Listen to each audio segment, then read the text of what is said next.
संवाद उपनिषद श्रृंखला में आज का विषय संप्रेषण और वाक। भाग 1।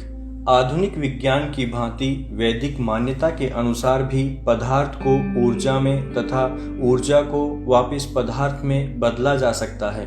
सृष्टि के प्रारंभिक चरण में इन दोनों को ही हम वाक कहते हैं। इसके बाद वाक को दो भागों में बांटा गया है, अर्थवाक पदार्थ और शब्दवाक ध्वनि रूप ऊर्जा। हिंदू देवी लक्ष्मी पदार्थ की अधिष्ठात्री है तथा देवी सरस्वती ध्वनि की ऊर्जा का नियंत्रण करती है। यहाँ यह विशेष बात ध्यान देने योग्य है कि वाक सदा मन और प्राण जीवन के साथ जुड़ा रहता है। ये तीनों सदा एक साथ रहते हैं। मन प्रेरक शक्ति है, प्राण कर्म में प्रवृत्त करता है और वाक उसका परिणाम है। संप्रेषण के मूल में ये सभी एक साथ होते हैं। हम जिस विश्व में रहते हैं वह तो स्थूल भाग है, जबकि ब्रह्मांड के उच्च स्तरों पर मन, प्राण और वाक सूक्ष्म धरातलों पर व्याप्त रहते हैं। हमारा शरीर भी ब्रह्मांड के सिद्धांतों पर ही कार्य करता है और इसमें भी उसी प्रकार के अवयव होते हैं। ब्रह्मांड में वाक के 4 प्रमुख धरातल होते हैं, परा, पश्यन्ति, मध्यमा तथा वैखरी वाणी। और वाक के भी यही 4 स्तर उसी प्रकार से हमारे शरीर में विद्यमान हैं। शब्द का आकार ग्रहण करने से पहले ध्वनि शेष 3 धरातलों से होकर जाती है। वाक का एक अन्य पहलू यह है कि हमारी वर्णमाला का प्रत्येक अक्षर किसी एक देव, एक प्राण से जुड़ा हुआ है। प्राण कुल 33 हैं जिनको देव कहते हैं। प्रत्येक अक्षर एक देव का बीज मंत्र होता है। इन देवों अथवा प्राणों को एक सहज प्रक्रिया के अंतर्गत पदार्थ रूप में परिवर्तित कर इच्छित फल प्राप्त करने हेतु उनके बीज मंत्रों का जाप कर उनको जागृत किया जा सकता है। संप्रेषण में वाणी वाक एक महत्वपूर्ण घटक होती है। वाक की अधिष्ठात्री देवी सरस्वती के 8 वाणी शरीर या धरातल बताए गए हैं। ये निम्नांकित हैं। लक्ष्मी धन, यह विद्वता की विरोधी है। मेधा, इसका वर्गीकरण व्यक्ति के वर्ण के अनुसार होता है। पवित्र सूत्र यज्ञोपवीत धारण करते समय यह अनुष्ठान देखा जा सकता है। बुद्धि के इस धरातल का सीधा संबंध ब्रह्मचर्य से है। धरा, इसका अर्थ धरातल है जो व्यक्ति की पहचान बनता है। यह व्यक्ति की मूल आस्था को प्रतिबिंबित करता है जो उसकी सामाजिक पहचान से भिन्न होता है। यह व्यक्ति के दैनंदिन व्यवहार में परिलक्षित होता है। पुष्टि, यह एक माँ जैसी है, प्रेम और वात्सल्य की घोतक भावनात्मक स्तर। दृष्टि, सहनशीलता, व्यक्ति के स्वयं के ज्ञान की गहराई से इसका सीधा संबंध होता है। तुष्टि, संतोष का धरातल। संतोष का विवेक तभी आता है जब व्यक्ति जीवन के यथार्थ को समझने की क्षमता रखता हो तथा वह बाहरी दुनिया के संदर्भ में स्वयं की शक्ति और सामर्थ्य की सीमाओं को भलीभांति समझता हो। प्रभा, दीप्त प्रज्ञान, प्रबुद्ध ज्ञान, इसका अर्थ तेजस्विता भी है। इस धरातल पर आकर व्यक्ति दृश्यमान से भी आगे देखना शुरू कर सकता है। गति, जीवन शक्ति जो प्रकृति के संदर्भ में व्यक्ति की बुद्धिमत्ता को प्रतिबिंबित करती है।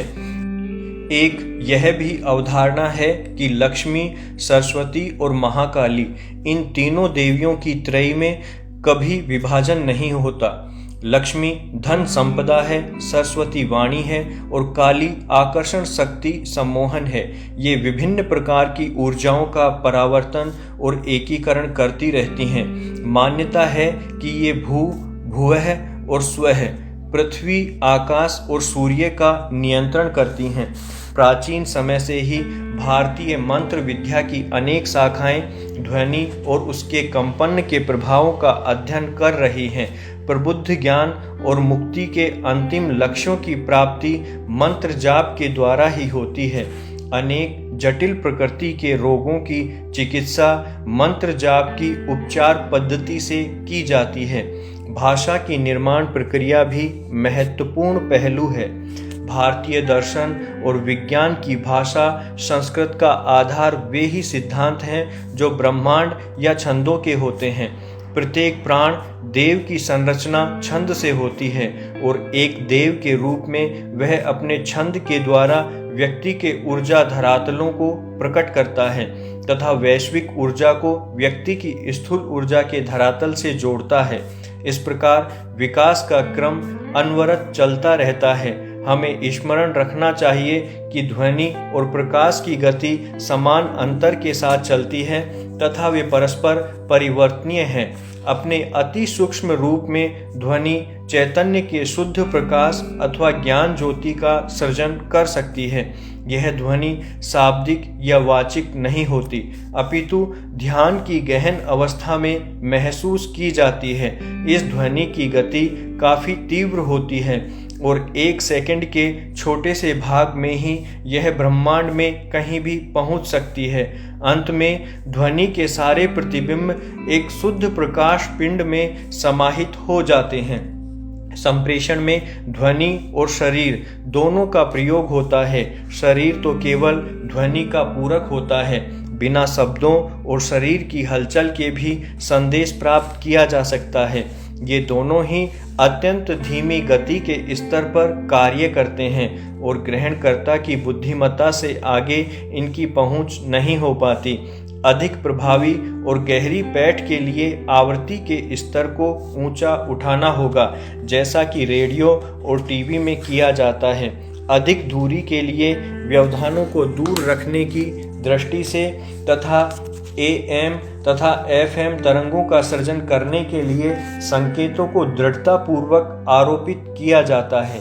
उसी प्रकार सारे शब्दों और कार्यकलापों को ग्रहणकर्ता के मस्तिष्क तक पहुंचाने के लिए मन की तीव्र गति वाली तरंगों के माध्यम से अध्यारोपित किया जाना चाहिए।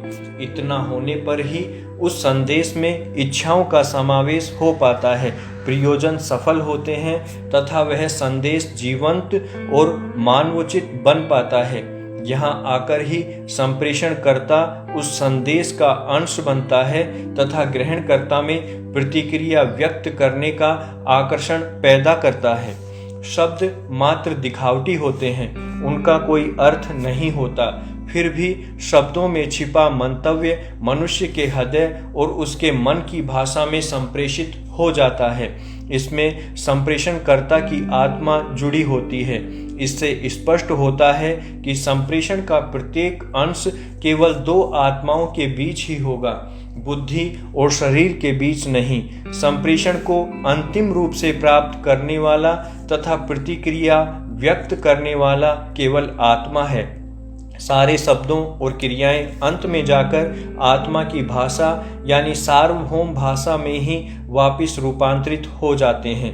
इस धरातल पर सब समान है, यहाँ तक कि जब हम आराम से लेटे हुए किसी के बारे में सोच रहे होते हैं तब भी हम तक संदेश पहुँचते हैं और हम विचार विनिमय करते रहते हैं। जो संदेश भेजे गए हैं तथा जो प्राप्त हुए हैं वे हमारी स्मृति में भी संग्रहित रहते हैं।